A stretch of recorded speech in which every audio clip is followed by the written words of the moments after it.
Welcome everyone. Tonight we are starting the Legends of Ancient Greece. First story, The Battle of the Gods. In the beginning there were no gods, but only chaos, a gaping black abyss where nothing existed. Suddenly, out of this void, rose Mother Earth, followed by Tartarus, or Hell. Then came night and Erebus, the first darkness, and finally Eros, god of love. And so began the time of the gods.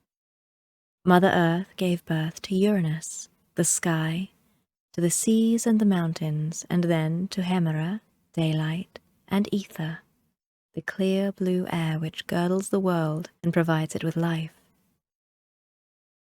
Mother Earth and Uranus produced the 12 Titans, 6 males and 6 females, the 3 one-eyed Cyclops, and the 3 100-handed giants. Uranus became jealous of Cronus, his son, the strongest of the Titans. Rivalry led to hatred, and hatred led to confrontation. In a fight, Cronus stabbed his father, and Uranus was forced to flee. "Cronus," he cried, "the time shall come when your own son will dethrone you as you are now dethroning me." As he fled, blood dripped from his wound, and from each drop an immortal creature was born. These were the giants and the Erinyes. With Uranus gone, Cronus ruled undisputed over the world, but he was suspicious of everyone and was afraid of losing his throne and power. Because of this, Cronus confined the Titans to Earth and chained the Cyclops and the 100-handed giants. He also swallowed each of his children as soon as his wife Rhea gave birth to them. "Oh, Cronus," she cried, "how can you be so cruel?" "Be quiet," replied Cronus. "I am only protecting myself against Uranus' prediction that I will be dethroned by my own son. But how can he if I hold him prisoner in here, in my stomach?" Rhea was desperate and decided to rebel against her husband's cruelty. Soon after, she gave birth to a son named Zeus. Rhea secretly went in the dead of night to the island of Crete, where she hid the baby in a cave. She quickly returned to the palace on Mount Olympus and gave Cronus a stone wrapped in swaddling clothes. "Here is our newborn child," she said, pretending to cry. Convinced that it was the baby Zeus, Cronus swallowed the bundle without uttering a word. The years went by, and Zeus grew up to be strong and handsome. When he reached manhood, he was told of his origin, and he decided to put an end to his father's cruel rule. Many of Zeus' brothers and sisters, Hestia, Themis, Hera, Hades, and Sidion, were held prisoner in Cronus' stomach. They must be freed so that they could fight together. But how? Mother Earth came to Zeus' rescue. He fed Cronus a herb which induced uncontrollable spasms, and he unknowingly vomited up his sons and daughters. They joined forces with Zeus in Crete and advanced to conquer Olympus. The battle lasted 10 years. The Cyclops, the 100-handed giants, and 4 of the Titans fought on Zeus' side. The rest of the Titans remained loyal to Cronus. Eventually, Cronus was defeated and forced into exile on a remote island. Having won the universe from Cronus, Zeus divided it with his brothers. Sidion ruled over the seas, Hades ruled over the kingdom of the underworld, and on the throne sat the triumphant Zeus, ruler of the heaven and earth. Zeus had many wives, the last of whom was his sister Hera.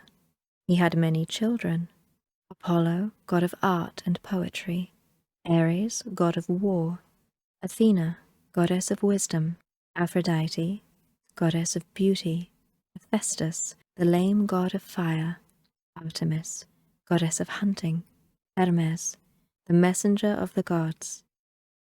All of them took part in wonderful adventures between the heavens and the earth. Story 2. Prometheus. Looking down on Earth from Mount Olympus, Zeus thought it looked lonely and desolate. Earth was inhabited by men and animals, but they lived miserably, hiding in deep caves. Only at night, in fear of one another, did they come out, looking for food. This constant fear must be brought to an end, thought Zeus, and, summoning Prometheus, son of the Titan Iapetus, he said to him, "Descend to the earth, and give each being what it needs to defend itself, so that it can look for food without fear." "It shall be done, father of all gods," answered Prometheus. And he descended to earth. He called the creatures to come out, and gave them what was necessary to do away with their fear. Some were given claws and fangs, others wings to fly, keen sense of smell or acute hearing. Some were given the speed to flee, others cunning or strength. Man, however, had remained frightened and had stayed hidden so that Prometheus had forgotten him and given him nothing. Prometheus' brother, Prometheus, realized this, and because he loved mankind and could not accept that man should fall prey to the ferocious beasts, he thought he would give man a gift that would make him lord of the earth. That gift was fire. With fire, man would warm himself in winter and cook meat which was difficult for him to eat raw. Fire would keep away the wild beasts and light up the caves. With fire, man would melt metals and so make tools to plough the land, and weapons to protect himself and to hunt. But fire belonged to the gods, who were very possessive of it, and protected it jealously in the bowels of the earth, in the custody of Hephaestus, the blacksmith god. Prometheus, however, resolved to steal it, and one night, after having put Hephaestus to sleep with a cup of drugged wine, he stole a few sparks which he hid in a hollow iron stick. Then he ran back to man and announced he had a great gift for him. Soon after, the earth glowed with fires, and gathered around them were men singing songs of joy. The flames, the smokes, and the cries of happiness disturbed Zeus, who looked down and immediately realized what had happened. He roared with anger. "Let the god who has stolen fire be severely punished. It is Prometheus. I see him down there amongst mankind. Hephaestus, you were to watch over fire, and you shall obey my orders. Go and bring me Prometheus." And so it was that Prometheus came to be chained to a steep crag, nailing down the unbreakable chains that he had made. Hephaestus said, "I am sorry, Prometheus, but I must obey Zeus' orders. Be brave. You will have to endure hunger, thirst, and cold, but console yourself with the thought that without you, mankind would soon have become extinct." With these words, Hephaestus left, and Prometheus remained, chained to the rock overlooking a steep precipice. But he had to endure more than just hunger, thirst, and cold. Every day a huge vulture flew over him, and with its talons tore at his liver and devoured it with its hooked beak. But at night, his liver would grow whole again, and the wound healed, so that the following day Prometheus had to suffer the terrible torture all over again. One day, however, Heracles saw the vulture tormenting the helpless Prometheus, and with his father Zeus' permission, slaughtered the bird and shattered the chains.